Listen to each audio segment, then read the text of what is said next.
Sir, Gwalior high court में तो बाबा साहब की मूर्ति नहीं लगी, लेकिन कर्नाटक हाई कोर्ट ने ये कहा है कि जितने भी हाई कोर्ट है की बेंच है या स्टेट में जितने भी कोर्ट है उनमें सब में बाबा साहब का चित्र लगना चाहिए। तो इस आदेश को आप कैसे देखते हैं जो कर्नाटक हाई कोर्ट ने दिया?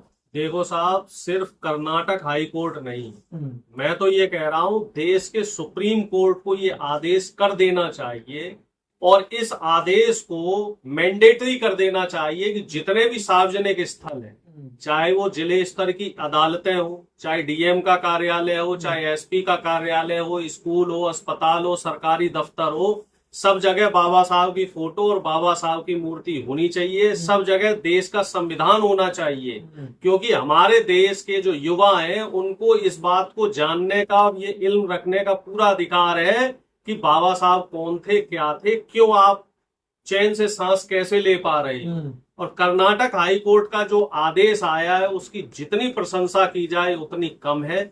और ये जो आदेश है वो देश के इतिहास में मील का पत्थर साबित होने जा रहा है। ये मध्य प्रदेश सरकार के लिए भी एक सबक है। मोहन यादव वहां पे मुख्यमंत्री है जो खुद पिछड़े समाज से आते हैं। इससे पहले शिवराज चौहान वहां मुख्यमंत्री थे, वो भी पिछड़े समाज से आते थे। और ये मध्य प्रदेश का दुर्भाग्य है कि एक पिछड़ा मुख्यमंत्री जो संविधान की वजह से मुख्यमंत्री बना हुआ है, नहीं तो कहीं गाय भैंस चौरा रहे होते, कहीं गुलामी कर रहे होते।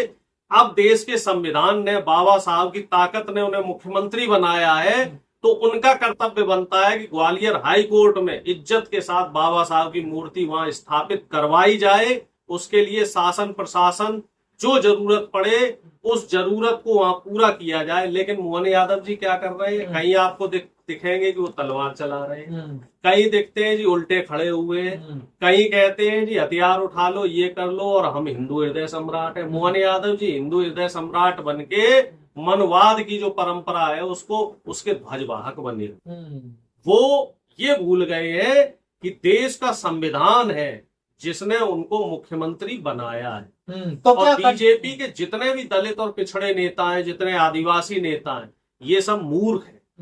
ये लोग संविधान के महत्व को नहीं समझ रहे हैं और मनवाद को बढ़ावा दे रहे हैं। तो क्या ग्वालियर की तरह कर्नाटक में विरोध होगा क्या इस फैसले का? देखो साहब, कर्नाटक में विरोध नहीं होगा। कर्नाटक का बहुजन बहुत जागरूक है। जो दक्षिण भारत का बहुजन है वो बहुत जागरूक है। कर्नाटक हो, तमिलनाडु हो, तेलंगाना हो, इन तमाम राज्यों में वहां शिक्षा, लोग शिक्षा की महत्व देते हैं। पर जातिवाद तो है ना उधर भी। देखिए, जातिवाद तो हमारे देश में रहेगा। जब तक इस देश में मनवाद रहेगा तब तक जातिवाद रहेगा, क्योंकि मनवादी लोग जाति व्यवस्था को खत्म नहीं होने देना चाहते। लेकिन वहां का जो बहुजन, जो वहां का दलित, जो वहां का पिछड़ा है, चाहे कर्नाटक हो चाहे तमिलनाडु हो, वो इतना सजग है, इतना जागरूक है कि उन मनवादियों के सामने झुकता नहीं। तो क्या ग्वालियर हाई कोर्ट को भी सीख लेनी चाहिए कर्नाटक हाई कोर्ट से? भाई साहब, सीख क्या लेनी चाहिए? मैं तो कह रहा हूँ ग्वालियर हाई कोर्ट को तो एक कदम आगे बढ़ना चाहिए कि कर्नाटक से आप पीछे कैसे हो। मध्य प्रदेश में तो डबल इंजन सरकार है भाई, केंद्र में भी बीजेपी है, राज्य में भी बीजेपी है। गृह मंत्री हो चाहे प्रधानमंत्री सरकार हो, का मामला नहीं है, ये तो जुडिशरी का मामला है। ये बात बताइए, अगर ये तो न्यायपालिका फैसला अगर सरकार चाहे तो क्या नहीं हो सकता। और न्यायपालिका कोई सरकार से अलग थोड़ी है। ये अंग होते हैं देश की लोकतांत्रिक व्यवस्था। आपने सरकार को भी जोड़ दिया न्यायपालिका से। लो, मैंने क्या जोड़ दिया? सरकार तो पहले से जुड़ी हुई है। एक बात बताइए, पिछली जो सरकार थी उसने 27% ओबीसी आरक्षण मध्य प्रदेश में लगाया। हाई कोर्ट में वो आदेश भी आ गया, लेकिन फिर से शिवराज चौहान मुख्यमंत्री बने और वो 27% आरक्षण का आदेश वापस करवा दिया। तो उन्होंने कोर्ट पे दबाव बनाया, गवर्नर के जरिए वो आदेश वापस करवाए कि नहीं करवाए।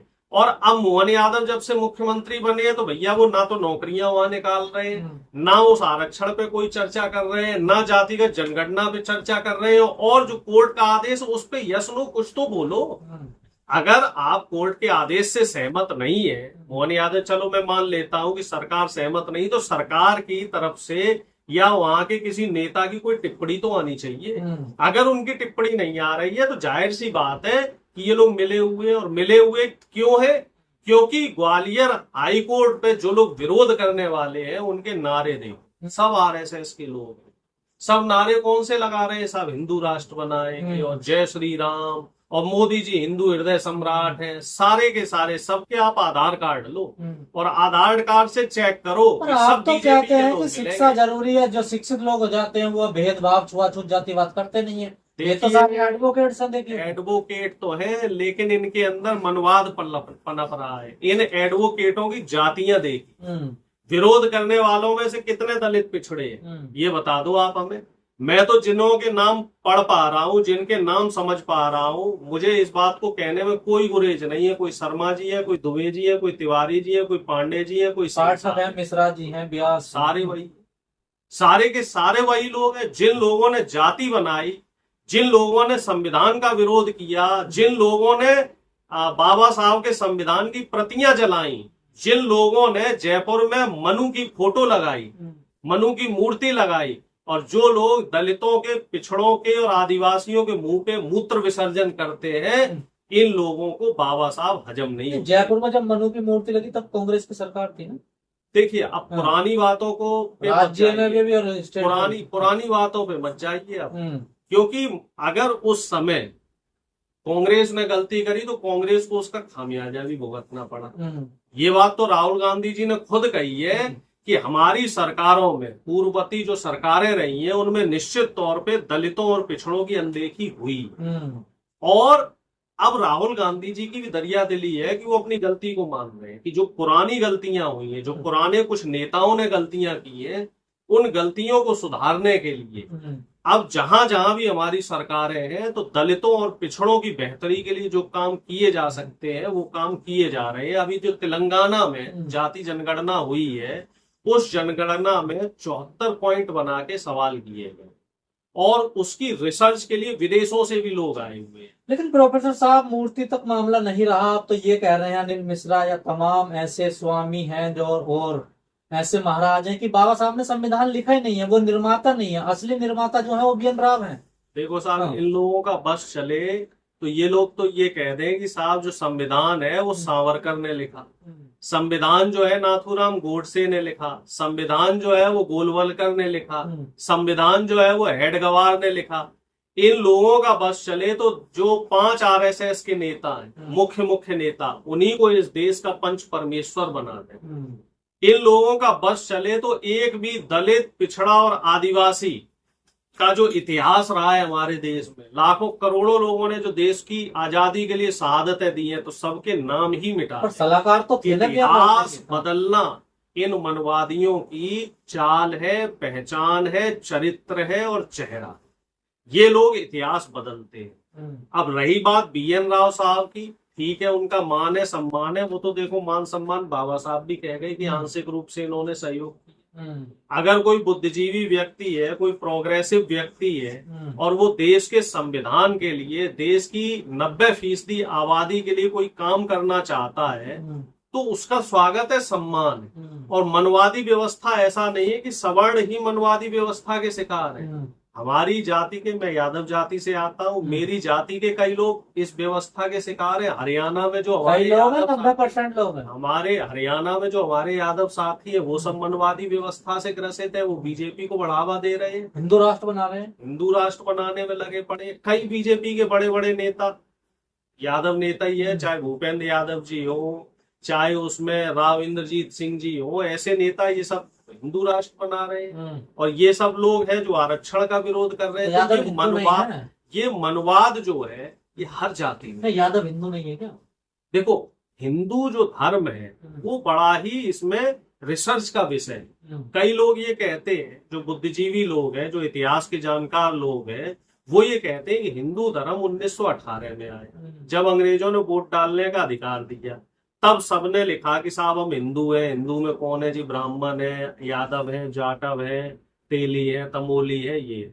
इससे पहले जो हमारा इतिहास है, जो मेरी अपनी समझ है, सब ये कहते हैं कि एक सनातन देश हुआ करता था। सनातन, पुरातन, उसे आप कुछ भी कह लीजिए, क्योंकि हमारे देश में जो इतिहास है वो एक्चुअल इतिहास ना तो कभी लिखा गया, ना बताया गया, ना पढ़ा गया। चलिए ठीक है, अब इस फैसले का क्या होगा जो कर्नाटक हाईकोर्ट ने दिया है? इसका कोई असर देश भर में पड़ेगा?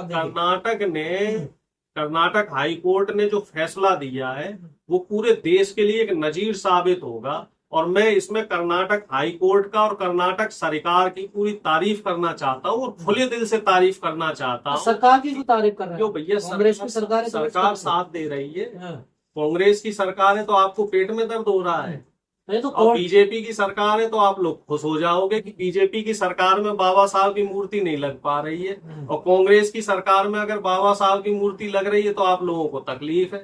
कांग्रेस की सरकार में तेलंगाना में जातिगत जनगणना हो गई तो आप लोगों को तकलीफ है। अभी तो कर्नाटक में भी जाति जनगणना होने वाली है।